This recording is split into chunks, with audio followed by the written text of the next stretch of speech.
26 நாள்ல தண்டனை கிடைக்கும் அப்படின்ற ஒரு விஷயம் எனக்கு இன்னைக்கு தான் தெரிஞ்சிருக்கு. இது எனக்கு ரொம்ப ரொம்ப பெரிய சந்தோஷமான ஒரு விஷயம். ப்ளஸ் வந்து தமிழ்நாடு மக்களுக்குமே ரொம்ப பெரிய சந்தோஷமான விஷயம்.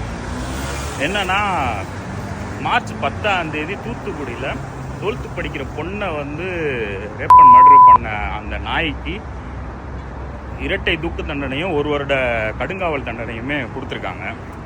ஸோ இது வந்து சரியான ஒரு விஷயம். ரொம்ப ரொம்ப எனக்கு ஒரு திருப்தியான ஒரு விஷயம். அதே மாதிரி இந்த தீர்ப்பு கொடுத்த நீதிமன்றத்துக்கும் நீதிபதிக்கும் இந்த கேஸை வாதாடின வக்கீலுக்கும் ரொம்ப ரொம்ப நன்றி.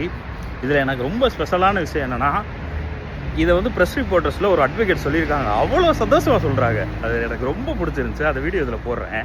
குளத்தூர் காவல் நிலைய எல்லைக்குட்பட்ட வேடநத்தம் கிராமத்தில் 12ஆம் வகுப்பு படித்து வந்த மாணவி கொடூரமாக தாக்கப்பட்டு பாலியல் பலாத்காரம் செய்யப்பட்ட வழக்கில் 76 நாட்களுக்குள் வழக்கு விசாரணை முடிக்கப்பட்டு இன்று மாண்புமிகு மாவட்ட போக்சோ நீதிபதி அவர்கள் குற்றவாளிக்கு பிரிவு 104 கீழ் தூக்கு தண்டனையும், பிரிவு 104 BNS சட்டத்தின்படி தூக்கு தண்டனையும், பிரிவு 6 போக்சோ சட்டத்தின்படி தூக்கு தண்டனையும், பிரிவு 127 கிளாஸ் 2 BNS சட்டத்தின்படி 1 வருட கடுங்காவல் தண்டனையும் விதித்து